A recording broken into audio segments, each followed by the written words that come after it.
chose us. Pioneers started on my corner like the cold crush. Had smokers lining up the block like a gold rush. The saying live fast and die young is what they told us. The way that they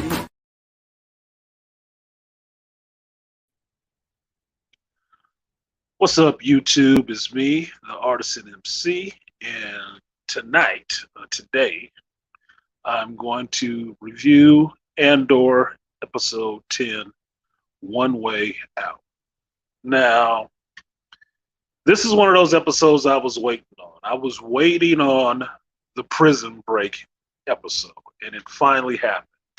And I have to tell you, there was a lot of high points for me in this episode and some low points, but for the most part, I really enjoyed this episode. It really left me with a good feeling after I was out of it, of really wanting to see what happens next with these characters.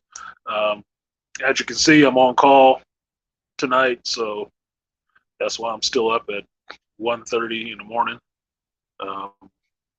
Recording this and then going outside to check out the total lunar eclipse.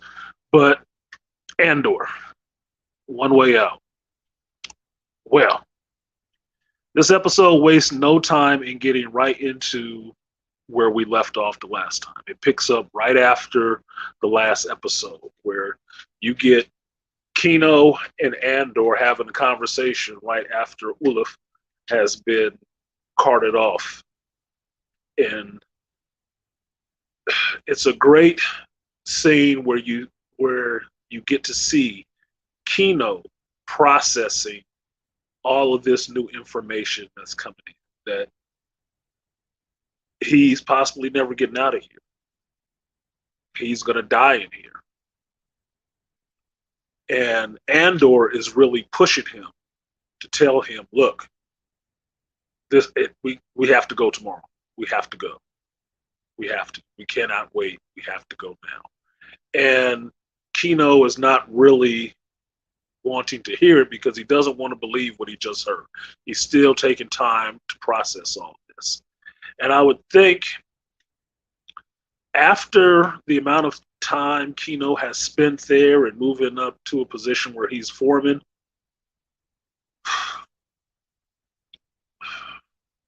there can be a bit of institutionalization happening with him, which is why he's having a real hard time adjusting to this new paradigm that you are not leaving. No matter what time you think you had, you are not leaving. You will be here for the duration. And if not here, somewhere else. But Andor is really on him and really psychologically working him in a sense to make him make a decision right in this moment. And the way you understand this is that while they're standing in this anteroom, showered off, changing their clothes, and the buzzer goes off for them to go back to their cell block, Kino gets on program, but Andor doesn't. Andor really starts going in on Kino, to where Kino gets frustrated and he starts going back and forth with Andor, and then Andor goes and gets on program. It's a subtle thing, but it's a manipulation. And it's showing that Andor is now in control of this situation, and in some senses in control of Kino. That Kino has to now follow his lead, which is what he does. And this is the power dynamic shifting in this situation. Andor is now in control, even though most of the other prisoners recognize Kino as being the one in control. Andor is the one, with the stick, making the worm turn. That's just what it is. He wants to get out of here. He knows this is the best opportunity to get out of here, and he's trying to get Kino on board to say, yes, let's go. Tell the other men that we're going to go because they'll believe it coming from you. That's what it is. It's an influencer. Now, they get back to the cell block, and Kino is still having a hard time processing all this. But all the other inmates are having questions. They're like, what happened? What is it? And Andor just started letting the cat out the bag. He don't give a shit. Like he said in the last episode, nobody's listening. So it doesn't matter to him if they say what happened. Nothing's going to happen to them while they're sitting in their cells, and nobody's listening to them down there because they don't care. So he tells everybody what's going on, and they partly believe it, but they don't believe it because Kino has not told them it's so. They want a second. They want the second guy in. Shout out to Ron Bundrum. They want the second guy in to confirm for them that what the doctor said is exactly what's happening. And what Andor is saying is exactly the truth. And they want to hear it from Kino. And Kino tells them, we're going to think about it for the night. Y'all have some thinking to do. Yes. Let's think about it. And that's when you get that Kino is possibly going Andor's way, but he needs to think and wrap his head around the plan that Andor told him about to get out of here. Now, I really like the majority of this episode started with them in the prison because that's where the tension is. The tension is there in the prison. You need to know what's going on with these guys, how this is going to happen, how this prison break is going to go down. Will they escape? Will they all be killed, or will most of them be killed? We need to know. We need to know this. Now, the next morning, everybody wakes up. It's time to go for their shift, and Kino steps to the front and tells everybody, "We're going. This is the time that we need to go." But they got their last day of work out of us, but we work today like everything is normal. But we getting out of here today. Today we leave. Die or not, it don't matter. You dead if you stay, you dead if you attempt to leave. And the men recognize that. They don't worry about wasting time trying to tell everybody. They just want the guards and everybody else to understand that it's just another humdrum day. They know nothing, and they will suspect nothing. And when the floor goes off, everybody steps out and they carry on business as usual. And while they are at their stations, everybody is planning. Everybody is doing their role, waiting for the new guy to get brought in so they can spring their escape plan. Which the escape plan was legitimate. I think there was little finer points that could have worked out a little bit better, but I like to see that everybody was on board doing their part, and that the main thrust of the escape was in keeping that lift from coming down, which Andor clued you as the audience into last episode. You stopped the lift halfway down. Now, what he was doing in the restroom was the question. I figured the line that was in the wall was some kind of hydraulic fluid or something like that for the lift. It was some kind of fluid, but it wasn't hydraulic fluid for the lift. It was water for the toilets and whatnot, which I should have expected, but I wasn't thinking about it. Basic plumbing, right? So when Andor makes his, usual run to the bathroom, the line that he was trying to saw or put a crack in was a water line. And he was trying to make that leak to make the floors short out. Now, it's an iffy plan for that reason because you have an electrified floor with water all over it, which means you're going to get shocked worse, I guess. But it could short out the whole system if you threw, I don't know, some metal into it because they have a bunch of metal nearby, right? It would overload the circuit and short it out. And sure enough, when the guards bring the new guy into that area and try to bring him down on the lift, Andor jams the lift with one of the rods of the stuff that they're working on, which is a weapon. He jams the lift, and they try to take over the lift. Now, one part that I have an issue with is that the brother got shot. The one that was down from the beginning for the escape plan, he got shot. It was like he should have been able to climb faster. Apparently, whatever they were feeding them, it was good for them working, standing up, but their arms was garbage, I guess. My thinking is this: he should have had some better arm strength. And all he was doing for I don't know how long he was there was cranking a ratchet and stuff like that. He should have some upper body strength. He should have been able to pull his little skinny ass up and get up there quicker than that. But he didn't. He got popped. That's how it goes.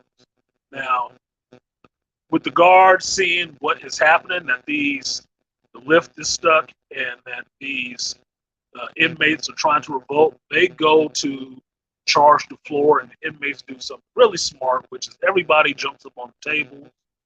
Most everybody jumps up on the table because the water is all over the floor.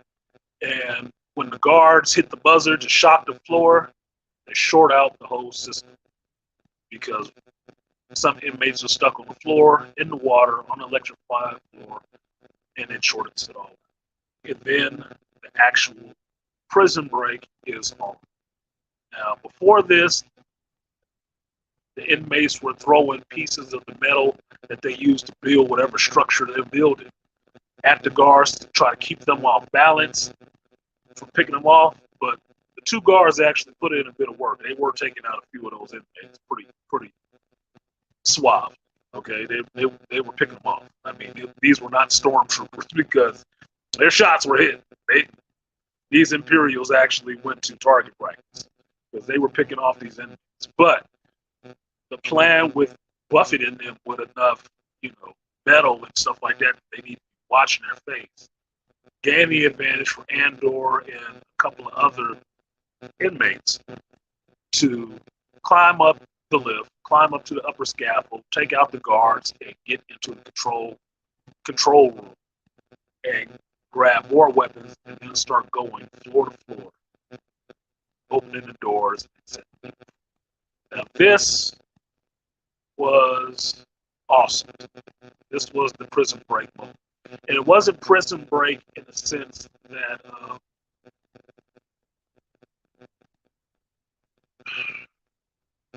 some other prison movie that I'm thinking of where all the prisoners escape. It's not that. This is more like an Attica situation. This is more like Attica, where they took over that whole prison. They did. And they went up by floors until they got to the 8th floor and actually took over the control room. Shut down the power, shut off the water because it's a hydroelectric plant, turned off all the floors. And then you get a scene where Andor prompts Kino to get on the microphone and say something to all these enemies. Now, mind you, when they went floor to floor, they were opening the doors, killing the guards that they could find, opening the doors, and screaming to the other inmates, we're getting out of here one way out, let's go. And some of them were kind of stuck with what was going on if they knew exactly what was happening, but some of them joined in. So with Kino at the mic in the control room and Andor prompting him to talk, this is more that power dynamic. And it was interesting to see because you see Andor in this moment as the power behind the voice. Because Kino is a foreman, he knows how to talk to people. He knows how to talk to his men and motivate them, right?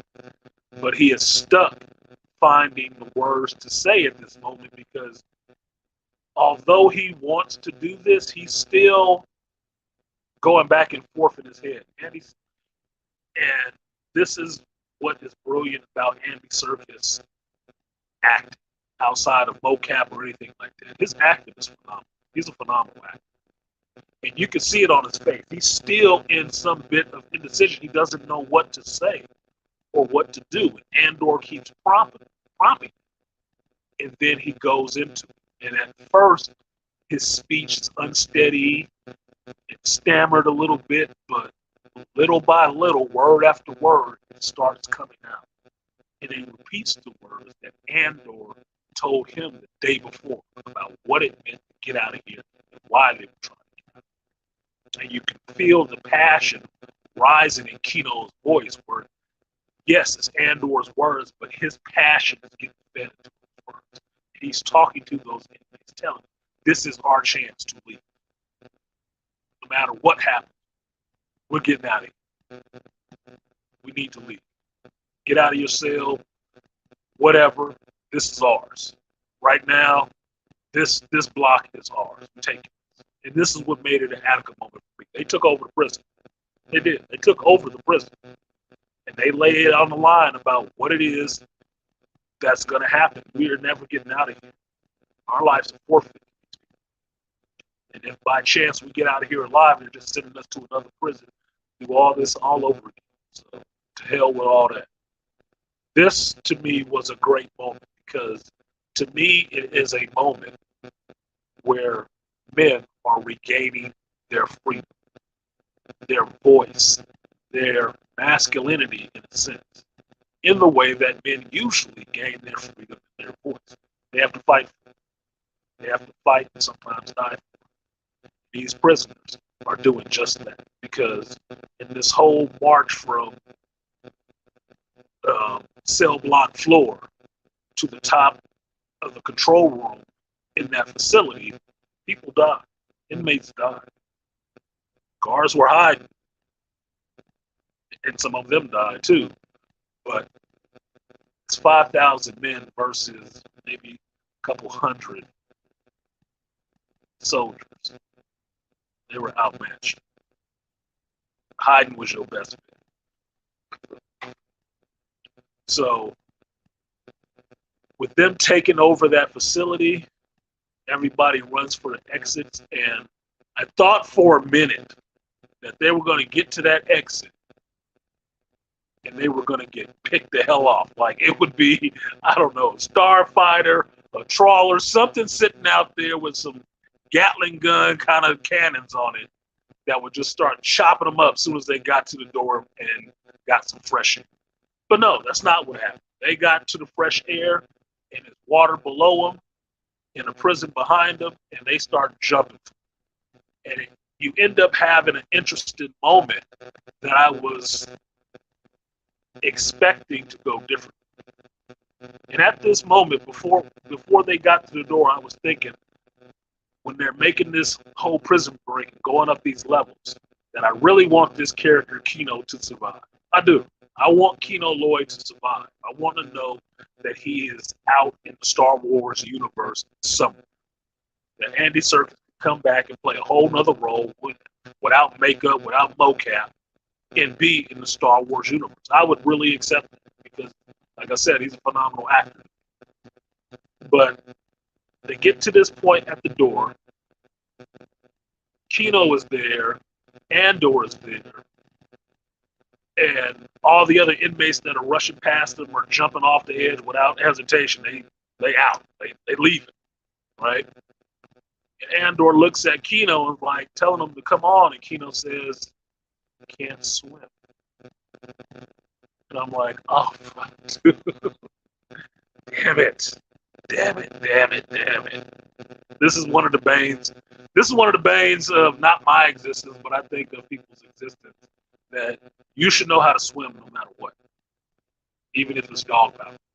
At least learn how to freaking float. You just need to know that. I live on the coast. I think it's always weird as hell for to meet somebody who doesn't know how to swim. Like, you live on the coast.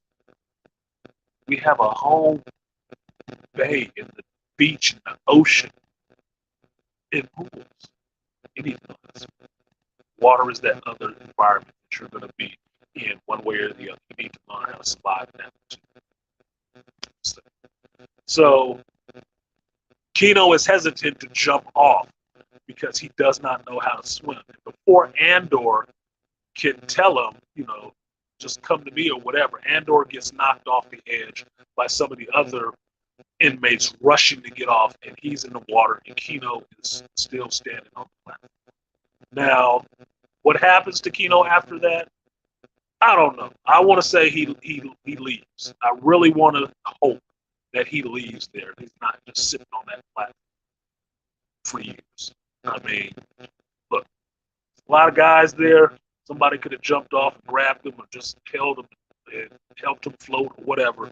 Get the hell out of there. They needed to leave.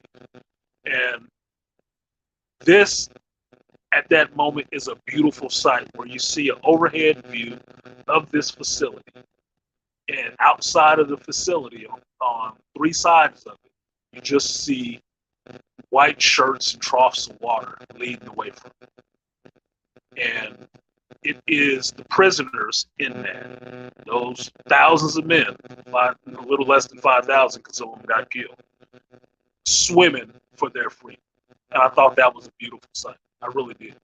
Because in a modern day sense,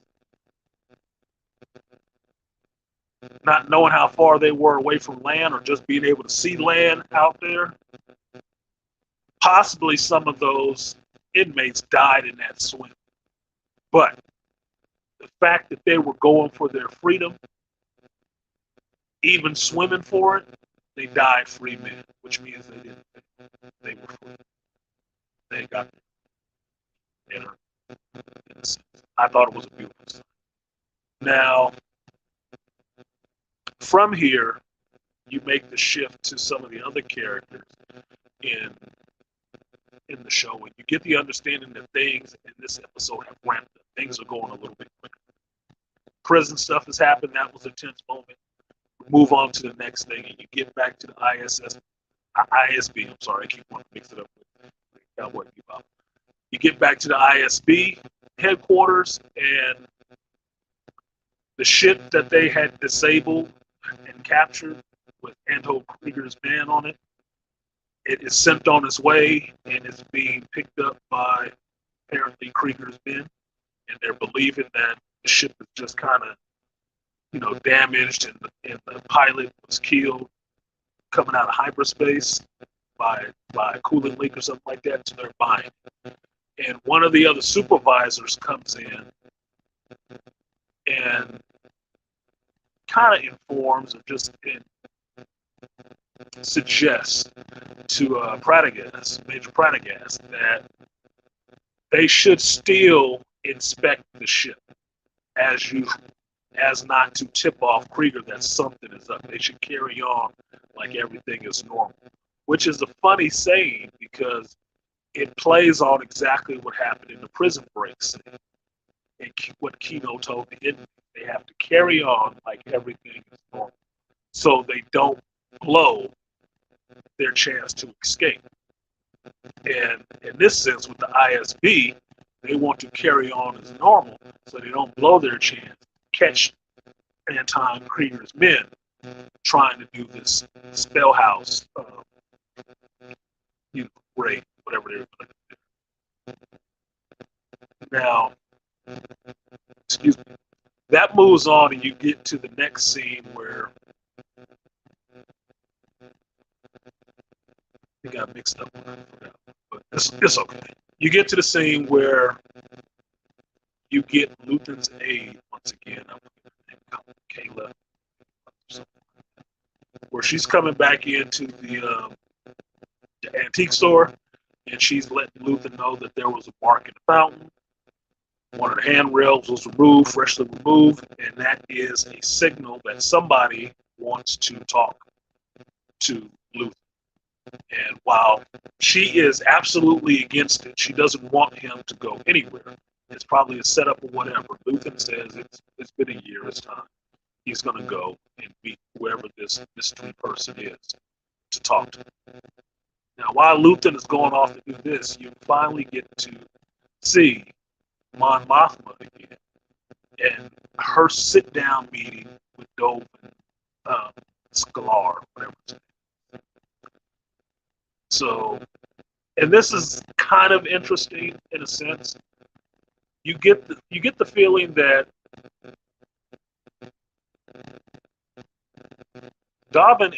David Davo. Davo must be a criminal. He must be some type of criminal. Even though he seems to me like he's just a money lender. He has got really rich doing something. And he just lends money to people for favors, in a sense. That he's buying influence with the loans that he gives. And the conversation he has with Mon Mothma and Tay is a bit interesting in the sense that you find out a little more about Chandelarian relationships and their customs and whatnot. You find out that he actually knows Piran, Mon Mothma's husband. He's talked to him a couple of times or has some kind of interaction with him for some reason. And Mon Mothma is kind of off about it. She's decided to meet with this guy that she was not comfortable with meeting with, but she's doing it. And she's about all business. She doesn't want to engage in idle chit chat. She wants to just know, am I getting this money and what I got to do for it? And Davin actually lays it out pretty clear to her that he doesn't really want anything. She can't pay him, no matter how much she insists. He doesn't want money. He doesn't want credit back. No. He wants something else. He wants to be able to visit. And when he visits, he wants to be able to bring his 14-year-old son. Now, this to me is like, it seemed innocent at first until Mon Mothma's reaction, which was hell's no. She was immediately incensed. I'm like, what the hell is wrong with her? And then it dawned on me what was going on is that Davin is trying to play a little matchmaker with Mon Mothma's daughter. He's going to bring his son. And Mon Mothma's daughter is 13. So he's going to bring his 14-year-old son and let them, have a little meet and see if they can share a moment. Shout out to Kevin Smith and Ben Affleck, right? See if they can share a moment. And this kind of made me laugh because Mon Mothma in this scene just kind of goes off. She's kind of pissed. Like, nah, hell no, right? She's not feeling that. That is not okay with her whatsoever. And I'm still thinking, like, what the hell is your problem, right? But I'm sitting there laughing about it because I'm thinking, this is not Game of Thrones. I mean, we just went through all this in House of the Dragon, right? It's not like it's her uncle. Yeah, he's a criminal, maybe. I don't know. But it struck me a bit as Game of Thrones-ish because often, powerful houses arrange marriages and stuff like that. It's not that big of a deal, but Mon Mothma's reaction to that is like, it seems so ridiculous that it made me kind of laugh. It made it kind of funny because she is just absolutely so against it. I'm like, look, have you been living in the same show I've been watching? Because that little girl is a bitch. Her daughter is like kind of bitchy and not likable. Like the less I see her, the more I don't miss her. So having some young little boy come over there and talk to her, maybe they'll lighten her ass up.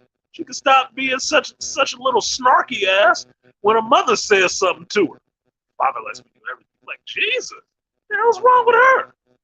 Yeah, I thought she had some developmental problem or something. So I thought it'd be a good idea. My Mothma wasn't thinking that. She wasn't feeling that shit at all. So she promptly excuses David. Dave, I gotta say this dude's name right.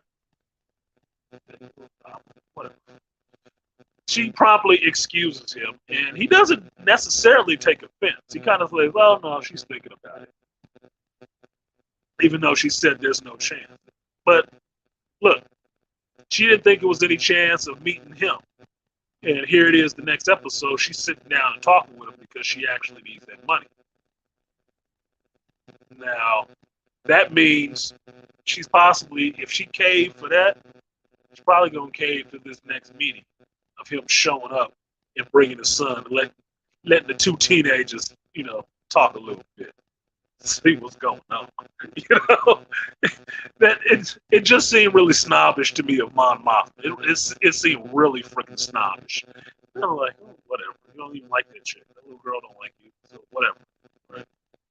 Now, you leave that scene and you get to finding out what is going on Ferrix. And on Ferrix, you find out that um, what's the damn mom? Martha. She's getting sicker, and a doctor comes to see her, but she is still refusing to take her medication or any of that stuff. Now, the interesting part is that Cinta is still there, and she's watching like a hawk that house. And I don't know why nobody has actually took notice of her ass yet. She just sitting there, ain't got nothing to do. Keep watching people lurking in the shadows. Somebody need to be keeping an eye on her. We already know from earlier episodes that she is the person that won't have a problem with killing you. So she's watching a little bit too hard. Now those little bits are just to let you know what's going on in these smaller parts, because the main episode is about this prison break and this next scene that happens with Luther. Now, what you get, you're in, excuse me, you're still on, I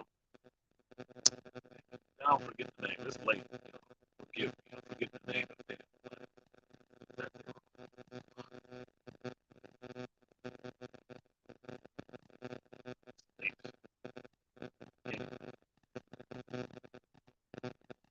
They're on the planet, and you get to see Supervisor Lonnie. I can't remember his last name, but he is in some darker parts of that planet, away from the ISB buildings and whatnot. He's going and passing all these aliens into some real shady parts of the world, right? And he gets into an elevator and punches in a code and then grabs into the rafters and pulls down an earpiece and slaps it in. And what you hear is Luthen's voice talking to him. And it turns out that this Supervisor Lonnie of the ISB is actually a plant, a spy for Luthen in the ISB. And the conversation they start having while he's in the elevator going down is interesting, but the most fascinating part happens once that elevator reaches its destination at the bottom. And what you find out through this descent to these lower bottoms is that Supervisor Lonnie has a child. He's a new father. And Luthen knows that. He's using that information against him in a sense that he knows everything is okay. And it seems like it's leverage against him, because it makes me think that, okay, do they have his kid or something like that, or what? But once Supervisor Lonnie gets down to the lower part and the door is open, Luthen is standing there on the catwalk. One of the smartest things I've ever seen happens in Star Wars is where Supervisor Lonnie doesn't step out onto that catwalk too. You know, that's a Star Wars faux pas. Never step out onto a catwalk with one person standing. No, it never ends well. It never ends well. So Supervisor Lonnie stays in the elevator, and him and Luthen have an exchange. And what you find out is that Luthen put Supervisor Lonnie in position. He's been a spy the whole time in a very departed kind of way. He has been a mole in the ISB for over 6 years. For over 6 years. And the last time he contacted Luthen was about a year ago. But what happens is that he has risen up to the rank of supervisor because Luthen has fed him information to help his career advance, just like, Leonardo DiCaprio character and Matt Damon's character was feeding information to help crime bosses and other people's careers, right? It's like I'm making fucked up association, so let me finish this. what you get is a conversation that Luthen, again, does not own up to the fact that he pulled off the Aldani um, theft. He doesn't own that. He doesn't admit that to anybody that he did, which I think is still kind of interesting. Why? It makes sense if nobody knows, nobody can say who situation, even though he knows we got that money, right? We got it, we stashed it, and we're not talking about it. So at this point, it's just him, Vale, and Sita, and his aide know that they jacked that money and they stashed, and only two of them know where it's stashed. So that's kind of interesting to me that he's still holding on to that Trump. Like, nope, I don't know anything about that. Damn, I wish I would have got it. You know, that's still interesting to me because that's a lot of credit. It's a lot of credit.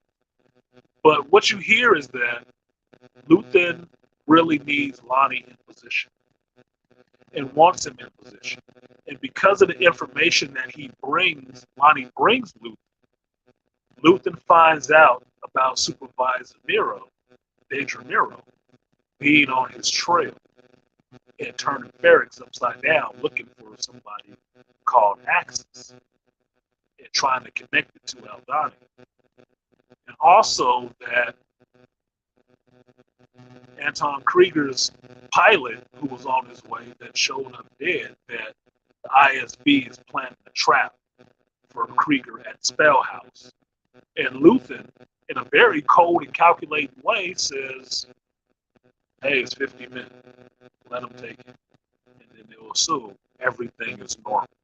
Here's that same thing playing again. Let them believe that everything is normal. So when we make our bigger move, they won't see it coming. Right? It's 3 times. This is good writing because they hit on the same thing 3 different times. 3 different people saying it. Great writing, right? The next part is a scene that Stellan Skarsgård owns. He owns this scene. And this scene is laced with so much information in the dialogue and passion. He starts talking, and that you finally get what is Luthen all about, who he is. I talked about this before in episode 8, how when Luthen went to meet with Saw Gerrera to set up the Spell House attack, Saw Gerrera actually pointedly asked Luthen, who is he? Like he doesn't really know who he is, what he's really about. In this scene, in this episode 10, you find out who Luthen is, if you didn't know. And for me, I was right. Luthen is a Jedi. Luthen is a Jedi who survived the Purge and found another way to attack the Empire by fomenting rebellion and bringing it together wherever he could. The stuff he says in this dialogue when Supervisor Lonnie presses him, he talks about wanting to get out, wanting to stop doing this. He's a father now. He wants to raise his child, and Luthen tells him he can't. You're a hero. I need heroes. Let this Spellhouse thing go down the way it is, you'll be a hero. It will help you. It will ensure that your child survives. Because nobody's going to believe you're just going to leave your position all of a sudden because of your wife. No, you have to stay there. You have to stay. You're trapped. You got to be there. Because if you don't, they're not letting you go. Your child is as good as dead. As long as you stay there, your child is dead. And not because Luthen is going to do anything. It's just the situation, ISB. But since Supervisor Lonnie is kind of pissed at him, he asked him what Luthen has sacrificed, because he feels he's sacrificing so much. And what Luthen says in this speech, in this monologue, tells you everything you need to know. It is so many keywords laced in there that tells you Luthen is a Jedi, or he once was a Jedi. And some of the things he says about what he sacrificed, first line, that he sacrificed Khan. He sacrificed kindness. He sacrificed kinship and inner peace. That is the Jedi mantra. That is part of the Jedi mantra about being at peace with the Force. He is the Jedi. He says, and I wrote this down because these were such good lines. He says, I share my dreams with Ghost, started more than 15 years ago. If you like Star Wars, you understand what time frame this is. This is before New Hope. Go back 15 years and find out what happened. That's back to Purge times. When they were going after Jedis and killing them. He says that he was a savior against injustice. That is what Jedis did. That is who they were. Luthen was a Jedi. And he sacrificed all of that he believed in, as he says, to use the tools of his enemy against it. Because that's all that's left of him. And that is what he sacrificed. He sacrificed himself. And he gives a grown man speech about fighting for the sunlight that he will never sit in. That's a grown man speech. I love that monologue from Luthen as a character because it said everything without telling you outright, I was a Jedi. I thought it was beautiful. That means what I thought was 100% accurate. I wait to see if anybody proves me wrong. If it's proven wrong, that Luthen was a Jedi and his aide at the antique shop is his Padawan. That's why she gives him shit. That's why she's there. That's his Padawan. That's why all that stuff, that Jedi, that Sith and other stuff is there. Those antiques and stuff like that. It probably did come from the Jedi. It probably did. Stuff he collected on his missions. So, if I'm wrong, I'm wrong. But I think I'm probably 90% sure that he was a Jedi. He was a Jedi. And he owned that scene. Stellan Skarsgård owned that scene. Another phenomenal performance in this episode with the backdrop of a prison break where men are getting free. And in a sense, you're seeing what other men have sacrificed for people to be free. Beautiful episode. Beautiful episode. Now, after that episode, you get back to Andor and Melcy. You see they've made it ashore, and they are running through the sand and getting away. And I think that's a good end to this episode because you end on freedom. You end on these guys being free. You understand where they met each other and why they're still together when you see them in Rogue One. They're running with each other since that moment because they met in prison. Cool. I'm fine with it. This was a great episode for me. I am really disappointed that more people are not watching this show because for me, this is Star Wars done right. If not Star Wars done right, this is just good writing done right. This is writing done right. No cheap tricks, no bullshit attacking the fans. Just telling me a good story that I'm engaged in. I want to see these characters win. I give a damn if they get away, if they get killed. It matters to me in some sense because these characters have life. They have backgrounds. You care about their struggles. And this is what's good about this. This was another peak. This is episode 10. This is another peak. It's a 12-episode show. It's only 2 episodes left, so everything is ramped up. So, predictions for next episode. Look, we're going to have to see what happens in Spellhouse. we got to see what's happening in Spellhouse. That has to be part of what's the next episode. And if by episode 12, since I'm really leaning that Luthen is a Jedi, he's going to have to get his kyber crystal. Somebody need to pop a light. Something. needs to happen. Somebody's going to be exposed or something. Since we don't see Luthen in A New Hope, I'm assuming Luthen gets killed somewhere. If it happens in episode 12, it happens in episode 12. But understand that before Andor came out, they had said they had already greenlit like 2-3 seasons. And they got scaled back a little bit. So I'm really hoping it gets a second season. This has been good so far. I haven't been disappointed in this show so far. I've been engaged with it, just like House of the Dragon. I look forward to watching it every freaking week. I watch it as soon as I can, every freaking week. So they got me for the next 2, definitely, just like they had me for the last 10. This would, in my book, get replay value just to see some of these. But that's it for now. I gave you a review. There won't be any bells and whistles on this one because I'm recording on my phone at work.